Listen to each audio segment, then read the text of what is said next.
Hi everyone, this is Garrett with another video tutorial. In this tutorial, we'll go over the usage of the NWS MOS products page on the version 4 website. The MOS products page allows you to grab GFS, NAM, or GFSX MOS data for the past 24 hours for any computed location made by the NWS in the United States. Let's get started with making a request for some data.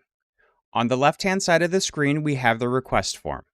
The process of creating a request is set up to be done in a top-down fashion. In the demonstration, we'll set up what I have as the default for forecasting near my home. Let's start off by selecting all models that are available as a MOS product. I personally prefer to have all the data at once, but you can request any combination of the three models to your liking. Next, we'll select what state we want to grab data from. I live in upstate New York, so we'll be selecting New York as the state. Once a state is selected, the MOS locations input field will populate with whatever available locations there are for the requested state.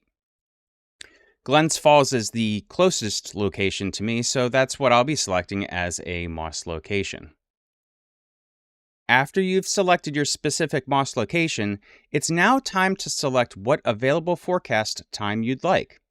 The available times will dynamically change based upon what forecast models you have initially selected. Since I've selected to have GFS, NAM, and GFSX to be pulled in my request, only 0 and 12Z data will be available. I'm going to keep my first request as 0Z. Before we hit submit, there is a final option to indicate where you'd like your data placed.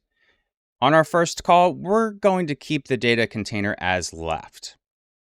Note that if you are in a cell phone or tablet responsive state, the data container will have options as top and bottom instead of left or right, as horizontal screen restrictions limit the ability to have the data next to each other. Now we'll hit the submit button and get our data.